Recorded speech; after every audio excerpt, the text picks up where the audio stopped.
नमस्कार, news nation digital के हमारे इस खास एपिसोड खबर दुनिया की में आपका स्वागत है। मैं हूं सुमित कुमार दुबे। यूक्रेन युद्ध को खत्म कराने के लिए अमेरिकी प्रेसिडेंट डोनाल्ड ट्रंप पूरी कोशिश कर रहे हैं। रूस को दबाने के लिए, उनको दबाव में लाने के लिए ट्रंप उनकी कच्चे तेल की बिक्री को रोक लगाना चाहते हैं। यूरोप में रूस के कच्चे तेल की बिक्री खत्म हो चुकी है और रूस अपने कच्चे तेल के लिए रूस ने दो बड़े ग्राहक खोजे हैं, भारत और चीन। भारत बड़ी मात्रा में रूस से कच्चा तेल खरीद रहा है। भारत को रूसी तेल खरीदने से रोकने के लिए ट्रंप ने भारत पर 25% एक्स्ट्रा टैरिफ लगा दिया है। जाहिर है भारत पर दबाव डालने की कोशिश हो रही है। इसी बीच Russian president Vladimir Putin Bharat की यात्रा पर आ गए। भारत के साथ रूस के रिश्ते बेहद पुराने हैं और रूस सच्चे मायनों में भारत का एक ऐसा दोस्त रहा है जिसने मुसीबत के वक्त हमेशा भारत का साथ दिया है। इतिहास इस बात का गवाह है कि रूस भारत का पक्का मित्र है। रूस से भारत की दोस्ती को हम इस तरह समझ सकते हैं कि भारत की जो फौज है उसके पास मौजूद ज्यादातर हथियार रूस से ही खरीदे हुए हैं। ये ऐसे हथियार हैं जिनके दम पर भारत पाकिस्तान और चीन जैसे होस्टाइल देशों के खिलाफ अपनी सरहदों की रक्षा करता है। हमारे आज के इस वीडियो में हम बात करेंगे भारत के पास मौजूद रशियन वेपन्स की और ऐसे हथियारों की जो हाल ही में ऑपरेशन सिंदूर के दौरान भारत के सबसे ज्यादा काम आए, और ऐसे हथियार जिनकी डील भारत और रूस के बीच में हो सकती है।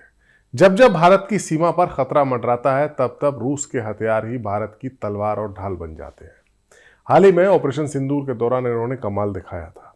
पुतिन की भारत यात्रा में भारत को और ज्यादा मजबूत हथियार भी मिल सकते हैं।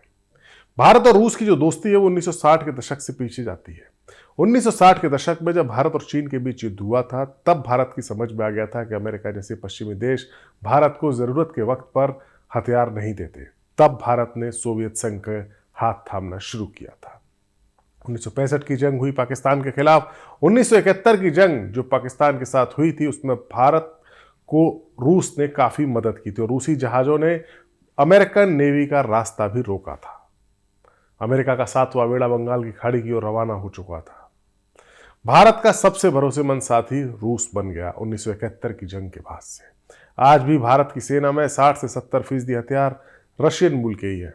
ये हथियार ना सिर्फ सस्ते हैं बल्कि जंग में भी अच्छा काम करते हैं। मई 2025 में पाकिस्तान के साथ जो भारत का युद्ध हुआ, आतंकी हमला हुआ पहलगाम में, जिसके बाद भारत ने जवाब दिया। कई सटीक हमले किए गए। 7 मई से यह कार्रवाई शुरू हुई और 4 दिन तक चली। भारत ने पाकिस्तान के हवाई अड्डों, रेडार साइट्स और आतंकी ठिकानों को निशाना बनाया। लेकिन सवाल यह था कि क्या हमारी सेना इतनी तेजी से दुश्मन को चकमा दे पाएगी। उससे पहले सवाल था और जवाब था हाँ, क्योंकि कमाल रूसी हथियारों ने दिखाया था। और भी हथियार थे। रशियन वेपन्स का भी रोल अहम रहा। सबसे अहम रही ब्रह्मोस मिसाइल। यह भारत और रूस की एक जॉइंट प्रोडक्शन वाला हथियार है जिसका नाम ब्रह्मपुत्र नदी और मॉस्को नदी से मिलकर बना है। 300 से 500 किलोमीटर दूर तक उड़कर यह दुश्मन को चीर कर रख देती है। ब्रह्मोस मिसाइल का जलवा ऑपरेशन सिंदूर में दिखा। सुखोई 30 जो फाइटर जेट है वो भी रूस के ही फाइटर जेट है। वहां से उससे Sukhoi 30 fighter jet BrahMos missile से लैस थे। वहीं से ब्रह्मोस मिसाइलें दागी गई जिन्होंने पाकिस्तान के रफीकी, मुरीद और नूर खान जैसे हवाई अड्डों को तहस नहस कर दिया। ये मिसाइल इतनी तेज थी कि पाकिस्तान के पास उसे रोकने का कोई मौका ही नहीं था। हवाई अड्डों पर गड्ढे दिखाई दिए और रडार उड़ गए। मिसाइल वैज्ञानिक डॉक्टर वी के सारस्वत का कहना है कि ब्रह्मोस की सटीकता दुनिया में बेजोड़ है। ये पहली बार जंग में इस्तेमाल हुई और इसका रिजल्ट शानदार रहा। इसके अलावा जो दूसरा हथियार ऑपरेशन सिंदूर में सबसे ज्यादा चर्चा में रहा वो थी S-400 एयर डिफेंस सिस्टम। रूस से भारत ने इस एयर डिफेंस सिस्टम को 2018 में खरीदा था। यह दुश्मन के ड्रोन्स, मिसाइल और विमानों को करीब 400 किलोमीटर दूर से ही हवा में मार गिराता है। ऑपरेशन सिंदूर में पाकिस्तानी मिसाइलें और ड्रोन्स भारत की ओर आगे तो बढ़े, लेकिन S-400 ने रडार और इलेक्ट्रॉनिक वॉरफेयर के जरिए एक अटूट ढाल बना दी। जम्मू, पठानकोट और अमृतसर में बड़े खतरे टल गए। रूस के राजदूत डेनिस अलीपोव ने कहा है कि S-400 और ब्रह्मोस ने शानदार प्रदर्शन किया था। सुखोई जेट्स ने भी काफी तीखे हमले किए।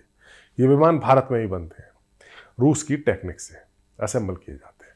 कुल मिलाकर ऑपरेशन सिंदूर ने यह साबित किया कि भारत की फौज के पास जो रूसी हथियार हैं वो ना सिर्फ मजबूत हैं बल्कि जंग के मैदान में भरोसेमंद और खरे भी हैं।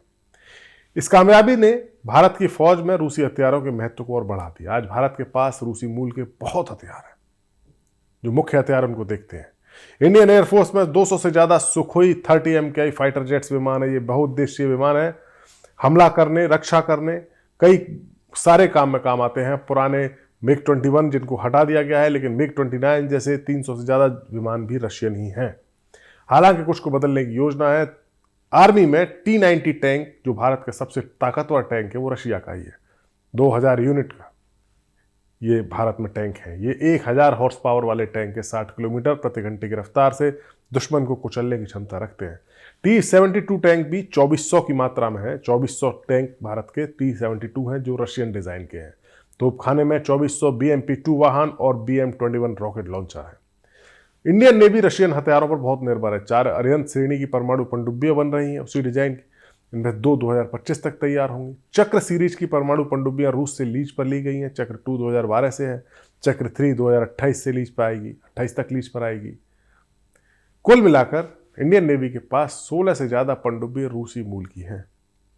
एयर डिफेंस में अब देखा जाए तो भारत ने 5 बैटरी S-400 की खरीदी थी, जिनमें से 3 भारत को मिली है। ब्रह्मोस मिसाइल है भारत के पास है, जो जमीन, समुद्र और हवा तीनों से दागी जा सकती है। इसकी सैकड़ों यूनिट्स भारत के पास है।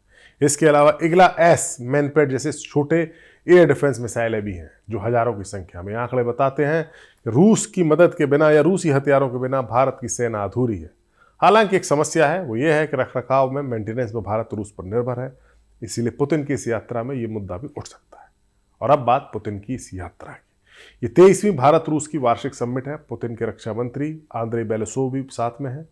शाम को पीएम मोदी के यहाँ निजी डिनर है। फिर प्रेसिडेंट द्रौपदी मुर्मू से मुलाकात है। कुल 25 समझौते हो सकते हैं, जिसमें रक्षा, ऊर्जा, व्यापार पर बात होगी, लेकिन फोकस रक्षा पर ही है। अमेरिका का प्रेशर है। ट्रंप प्रशासन रूसी तेल और हथियार खरीद पर सख्त है, लेकिन भारत कहता है कि हम संतुलन बना के रखेंगे। अब क्या संभावित समझौते डील्स हो सकती है? सबसे बड़ी डील की जो बात है वो S-500 एयर डिफेंस सिस्टम, जो कि S-400 से भी एक कड़ी आगे का है, जिसकी रेंज 600 किलोमीटर है, 200 किलोमीटर की ऊंचाई तक मार कर सकता है।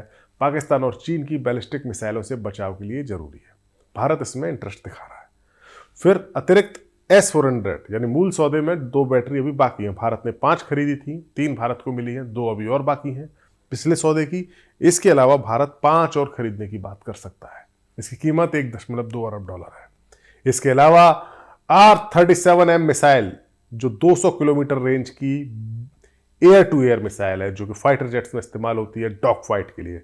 BVR beyond visual range missile कहा जाता है। ये हाइपरसोनिक स्पीड से चलती है और दुश्मन के जासूसी विमानों को, उनके अवाक्स को, उनके फाइटर जेट्स को निशाना बना सकती है। भारत ये मिसाइल खरीदना चाहता है। मेक इन इंडिया के तहत ये मिसाइल भारत में बन सकती है अगर डील हुई तो। लड़ाकू विमान पर भी बड़ा फोकस है। रूस अपने सुखोई 57 स्टील फाइटर जेट को भारत को बेचना चाहता है। ये 5वीं पीढ़ी का एक स्टील टेक्नोलॉजी वाला फाइटर जेट है। 2018 में भारत ने इस प्रोजेक्ट में भारत शामिल था, इस फाइटर जेट को डेवलप करने के प्रोजेक्ट में, लेकिन 2018 में भारत इससे हट गया था पीछे। लेकिन अब जब ये आ चुका है, तब रशिया इसे भारत को बेचना चाहता है और भारत भी इसको खरीदने में इंटरेस्ट दिखा रहा है। रूस इसके लिए जो ऑफर कर रहा है वो जबरदस्त ऑफर है। पूरी तरीके से टेक्नोलॉजी ट्रांसफर का ऑफर किया जा रहा है।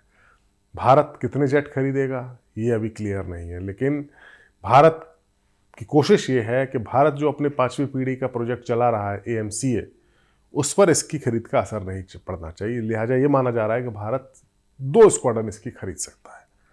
नौसेना के लिए अकूला कैटेगरी की 2 और परमाणु पनडुब्बियां लीज पर ली जा सकती हैं। चक्र 3 पहले से ही $3 अरब में आ चुकी है। ब्रह्मोस के नए संस्करण ब्रह्मोस NG यानी जो छोटा है और तेजस जैसे जेट के लिए बनाया गया, और ब्रह्मोस 2 जो कि हाइपरसोनिक होगी, इसके बारे में समझौता हो सकता है। ये सौदे भारत को चीन और पाकिस्तान के खिलाफ मजबूत बनाएंगे। ये डील सिर्फ हथियारों की नहीं होगी बल्कि रणनीति की भी है। ऑपरेशन सिंदूर ने दिखाया है कि रशियन वेपन्स जंग में अच्छे नंबरों से पास होते हैं। यूक्रेन जंग में भी रशियन मिसाइलें जैसे किंजल आदि ने, कैलिबर आदि ने अच्छा टेस्ट दिया है और कामयाबी हासिल की है। भारत को वेस्टर्न कंट्रीज के हथियार भी पसंद है, अमेरिका, फ्रांस, लेकिन प्रॉब्लम यह है कि इन हथियारों के साथ कई सारी शर्तें अटैच्ड आती हैं। आप इनका इस्तेमाल यहाँ कर सकते हैं, वहाँ नहीं कर सकते, ऐसे कर सकते हैं, वैसे नहीं कर सकते। रूस जब हथियार भारत को बेचता है तो उसमें कोई शर्त नहीं होती।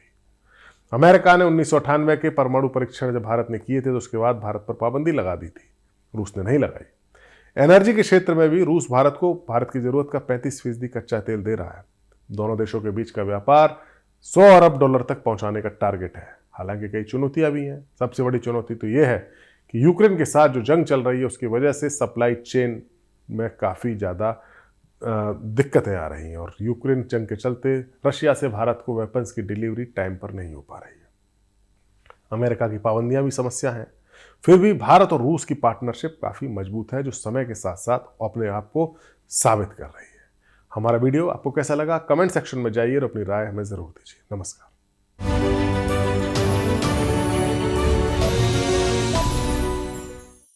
जहाँ भक्ति है हर शब्द में, कथाओं में छुपे हैं दिव्य रहस्य और ज्योतिष देता है जीवन को दिशा। धर्म से जुड़ी हर बातों को जानने के लिए हमारे चैनल स्तुति को सब्सक्राइब करें।